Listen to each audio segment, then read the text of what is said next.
Kamala's tax plan. I did a video. We talked about it on Valuetainment as well as on Twitter. But Rob, here's what I want to do. On Kamala's new tax plan, Tax Foundation broke the whole thing down to say exactly how much it's going to be costing you and where they're getting the money from, okay? And how much revenue they're going to get the money from. So you hear about the unrealized capital gains, Vinny. We've heard about the fact that above $100 million, 25% potentially unrealized. So these guys did the analysis and they broke down for every single policy in her tax plan how much money they will collect. Go all the way to the top right. No, not you, Rob. Audience watching this. You see where it says 25 to 2034? That's how much money that's going to collect from us during 10-year period. And if you go to the top left, it says individual revenue raisers. There's 3 categories to it. I'm going to go through every one of these, and you guys ought to be able to share this with your peers, friends, family who are voting whatever way and say, are you okay with this? So let's go through it. They want to raise the top tax rate to individuals' income to 39.6. That's going to generate them $170.5 billion the next 10 years from individual income earners, okay? Next one, tax unrealized capital gains at death over $5 million and impose a 28% tax rate on capital gains over $1 million. That's going to give them another $172 billion. Look at the next one. Expand the net investment income tax base to active pass-through income. That's going to give them $258 billion. Raise the net investment income from 3.8 to 5%, another $125 billion. Raise the additional Medicare from 0.9 to 2.1. By the way, no one's going to pay taxes. It's only the rich. That's everybody. Yeah, Medicare is everyone. That's everybody. Look at how much that raises. From you, the average person making 60 grand a year, you're going to be paying for this. $258 billion the next 10 years. Make permanent the limit on excess business losses for pass-through limits. $21 billion.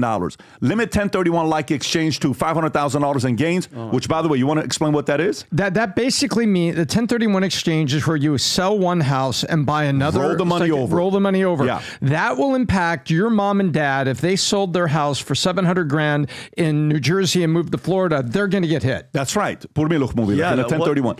So that's another $20 billion. Tax carried interest on ordinary income, $7 billion. Create new limitations on high-income taxpayers for large retirement accounts. That's so ridiculous. Hey, you should retire for the future so you don't rely on the government. Yeah, I did the right thing so I don't have to come to you for money. Let's tax you. $64 billion. You save too much. We're coming after you. Next one here. Required distribution and miscellaneous tax. So that one, $94 billion. Tighten estate and gift tax rules, $94 billion. Miscellaneous, $21 billion. Just for the individual, Vinny, the next 10 years, they're going to raise $1.21 trillion. Now let's go to the next one, which is corporate revenue raisers. Raise corporate tax rate to 28%. How much money does that give them? $882 billion. Let me tell you what happens when they do this. When I want to give a raise or invest back into the business, we step back because when we sit down and talk to our accountants regularly, I had a 1-hour call with them yesterday because an audit is taking place and it's the government's trying to see what happened with our business. And all of a sudden, I don't know what special requesting they're asking about that they're doing right now, which my accountant said the following. I've been doing this for 30 years. I've never seen this. I don't know why they're going through it's not an audit. They're just kind of going through something unique. This is a big accounting firm that we're going through this. So they're going to take that money and they're going to say, hey, instead of giving that money to you to invest into your business, give it to us, the U.S. government, 882. Raise corporate alternative minimum tax from 15% to 21%, another $346 billion. 21% What happened, Tom? No, I was Tom, I'm going to get there. We got plenty of time. I don't need science for me to follow stuff through. 21% GILTI minimum tax rate and other GLTI changes, $278 billion.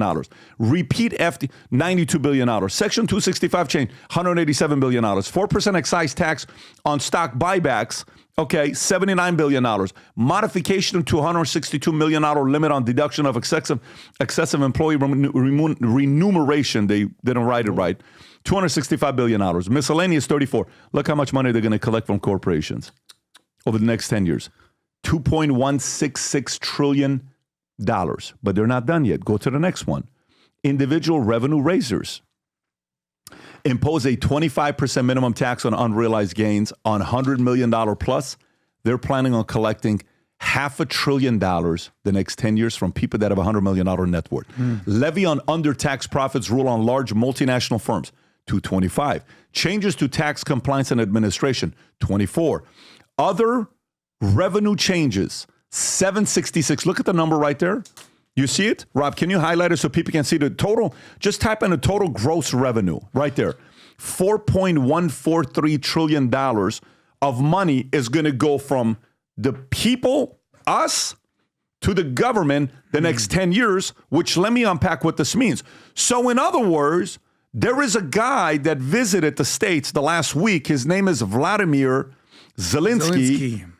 Who that money that they're getting from you and I, hardworking people, let's give him a few $100 billion, $50 billion, $100 billion, $200 billion. Let's give everybody else the money and let's take that money away from you. Let's take the money away from a guy named Elon Musk who spends it to reinvest it into his business. No, we think the U.S. government can do a better job than you. You pay up here, you give us the money. And then, Tom, if you want to break down what you were showing me there, how that impacts a regular person, what that means there. No, I wasn't trying to interrupt you, but when you tax all that money on businesses, two things happen. It's going to create inflation effect because the businesses are trying to make profits. And the other thing that happens, if the business makes less profit, your 401k and your IRA are going to lose value. So the 401k that most people have through their businesses, not through a business, they work for a business, they have a 401k, they're going to see the value of that 401k shift. So all of this taxing also has another hidden tax on the value of IRAs and 401ks. Those are going to go down, meaning you have less money there for that monthly allowance that goes along with Social Security that you're supposed to live on in retirement. Tom, let's just say this policy goes through, okay? Can you paint a picture? We do business together for a long time, nearly 20 years our relationship, and we've been doing business together for a little over a decade, I want to say now, right? Yeah, we're over a decade of doing business together. And business, 15 years, we've done stuff, advisory role. But business day to day, almost a decade, over a decade. Say Kamala's elected. What are some of the next 3, 5, 7 things you and I and our board, leadership, what are some of the next 5, 7 moves we would be doing if this were to take place? Well, we would be looking at how much profit we have because we always reinvest back in tomorrow's products. We always reinvest in things. The reason Minect is here is because Vault did well and Valuetainment Media did well. So suddenly we're going to look at, okay, how much profit do we really have at the end of the year to reinvest in these new products? We'd be looking at that. How many new job openings are there really going to have so we could hire people to maybe make these other products and to run the Vault conference and stuff? It's going to have an impact on jobs and our ability to expand and grow.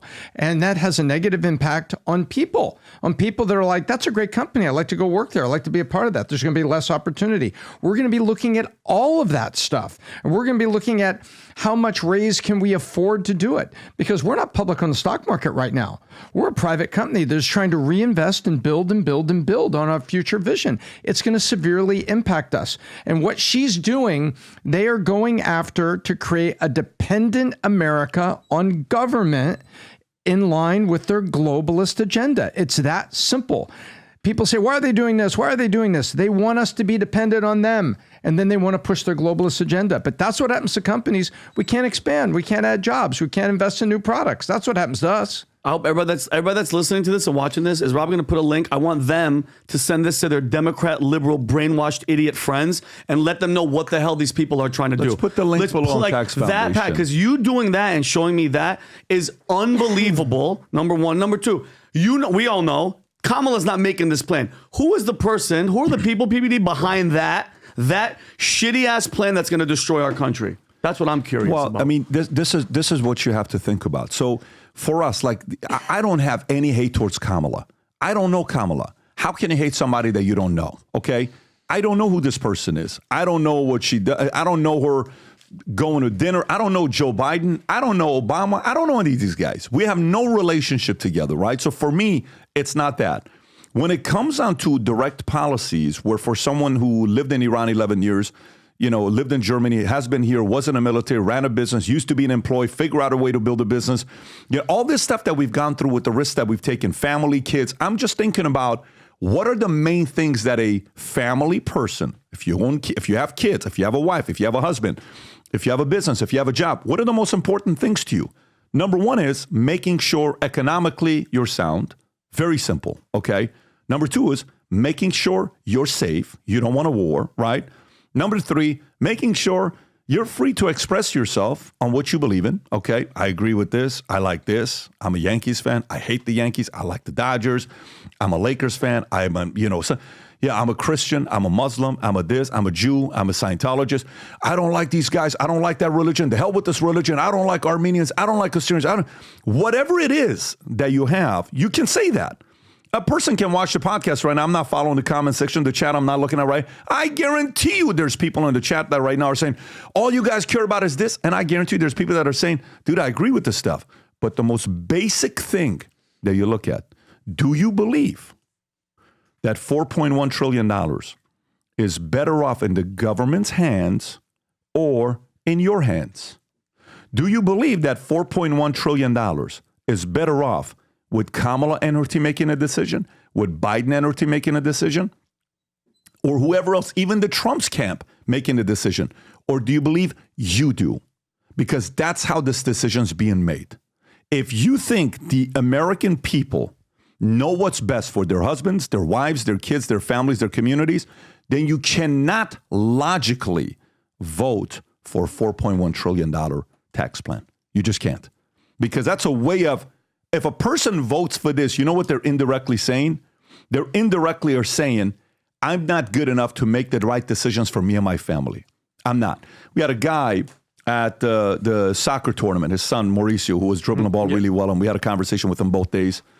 He comes and says, oh my God, Allah, I watch your podcast. I don't agree with what you say, but I love the podcast. I'm like, really? Yeah. I said, so tell me, where are you from? Monterrey, Mexico. Really? Yeah. What brought you here? I had an opportunity to come up and I eventually got it and I got my visa and it was lottery or something. I ended up being here. What do you love about America? Oh, I love the fact that in America, you have the freedom to be able to build a business as big as you want it to. What else you love about America? I love the fact that America wants to be the best. They're always competing to be. Remember when he said this? Of course. That we want to be the best. And I love that. I said, what else you love? I love the fact that, I said, so what can you disagree with me? I remember that. And then he finally, after 20 minutes of talking to him, he just can't stand Trump as a person.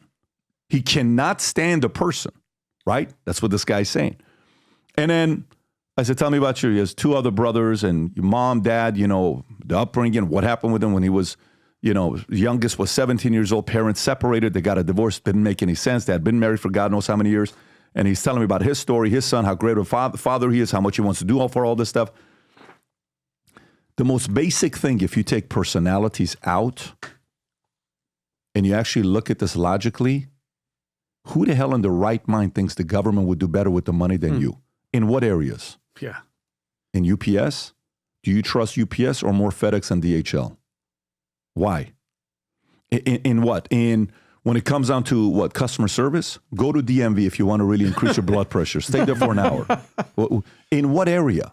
It's really maybe 10% of things that they do better with. Rob, can you go to a tweet from Joe Biden? If you go to one of my recent tweets, and I kind of want to open this up. Adam used to be a school teacher before. Let's go to this before. 1 year. If you go to Twitter and you type in what Joe Biden posted, go down a little bit. It should be right there. Zoom in right there at the top, right there. Go a little lower. Joe Biden tweets yesterday. He says the following. It's time public school teachers got a raise. This is yesterday. I responded. It's time to fire bottom 30% of teachers and give the top 10% a raise. Zero competition for teachers leads to public schools being filled with teachers who hate their jobs. Bingo. Again, bad policies have consequences. Do you think public schools do better than private schools? Do you think public schools in America are crushing it? Why? It's another thing that the government does. You want to give these guys more money? You want to give these unions more power? You want to give these guys more money to make the decisions for what you think is best for you and your family? Versus what if that money flipped and goes to you? Here's the money instead of us giving it automatically to public schools. Where would you like your kids to go to? What if that's $10,000, $12,000 coming back to you? What if some of you chose to say, I can afford to take that money and do homeschooling, do this, do that? What does that look like? That's the basic election conversation. Tom, when you see something like this from President Biden, it's time public school teachers got a raise. How do you process that? That's a pandering election year comment to the unions. It's time public school teachers got a raise. It's like saying it's time for lunch. What do you mean? How are you going to do it? Who are you going to help? What are you going to do it? You just got this little comment coming out there. When I see these, it's just, this is the social media clerk that works on the President Biden account. And when they're saying it's time teachers got a raise, I agree it's time teachers got a raise, but I agree with you. Which teachers? Just like anything else in life, the ones that are performing and making a difference and are great at their job, they deserve a raise. They deserve more benefits. And the unions are hurting those great teachers because they protect the low performing teachers under the shackles of the union that keeps them all basically in prison. These teachers are stuck in the prison of the union, and the good ones can't get out and get what they're worth because they're shackled and they're handcuffed to the ones that aren't performing. So forget about the clerk running the Biden tweet here. You're right. Let's give the ones that are performing a raise for their impact and for their performance. And if you don't measure up, I'm sorry. You can go move lumber around at Home Depot. Adam. Well, you said the key word that basically is going to cut through this entire conversation. You said, if you are logically thinking, if you want to process this logically, if speaking from a logical perspective, and I'm with you on that, but half of America isn't. I would say 80% of America isn't. 80% of America is deeply, deeply emotional, and it's a gut feeling they have in their stomach, and that's how they're going to go through. Respect for us going through the tax plan and the policy, but many people are not even going to look into any policies. I mean, we get it. Pat, you use a word here all the time. You said, is it okay if I challenge you? Can I challenge what you're saying? And by the way, challenge me as well. That whole dynamic is super important. By the way, what's the opposite of challenging? Pandering. And just telling people what they want to hear. Handouts, free stuff, stimulus, welfare checks. Let's go. Give people money. I'm here with you. Eliminate student loans. Teachers need a raise. Which teachers? Okay. By the way, do you know what percentage of teachers are women versus men? 75% are women. So, this whole deeply emotional conversation that people are basically grappling with Trump or Kamala, it ceases to amaze me how the Democrats, you see their playbook. It's just abortion, straight up. Like, I wish there were more meat on the bone here, what the Democratic Party basically stood for. It's abortion, straight up. And that's an emotional situation. I want to show something. And just quick stat, Kamala's up 21% on women. Trump is up 12% men. Women skyrocketed since Kamala came in. She's re-energized the base. Yeah. That's a 33-point swing. Here's a little fun fact. Kamala Harris, since July, since basically the last 2 months that she's been in this race, it's been the largest increase of any politician net approval ratings since George W. Bush 9/11. So 23 plus years ago was the last time a candidate in an overnight situation just skyrocketed. So you can thank the media, you can thank the infrastructure of what's going on in the Democratic Party. But this lady who was in July, 50% disapproved, 32% approved. Yep. Negative 18. She has now officially crossed over to have a higher approval rating than disapproval. Yeah, that means that it's all smoke and mirrors and it's all deeply emotional. That means abortion to these voters is more important than World War III. Yes. Is more important than their kids' dreams becoming a reality. There's not going to have kids. They're getting abortions. Them becoming wealthy and creating wealth is more important than them making the... I mean, you realize... No, that is literally what's going on. This is why we want to confuse all of these people that are losing their minds and saying stuff like F America. To combat that and compete against it, the way you do it is give the opposite energy to it. This is why we want 1 million people to wear the gear Future Looks Bright with the American flag next to it and the Valuetainment logo, okay? If you love America, okay, and if you believe Future Looks Bright, and you support this brand Valuetainment, which represents capitalism, entrepreneurs, free thinkers, family, core values, those things that you watch this content for, go represent this gear. On November 5th, we're going to do something. By the way, the hats, the shirts, the gears, the hats are being ordered left and right now, both the white and the red. This is brand spanking new merch drop that we just had right now. Don't be the person coming back to us in 2 weeks saying, hey, can we get these things or not? It's out there for you to order. Go place your order. Link will be below. When we have our party on November 5th, The way to come in, aside from buying the ticket, we want 1 million people to wear the Valuetainment Future Looks Bright gear. Go represent it. Wear it at work. Wear it at church. Wear it at the gym. And see how many other people will come up to you and say, hey, man, me too. You too, me too, me too, you too? Yeah, me too, man. What do you do? Let's exchange information.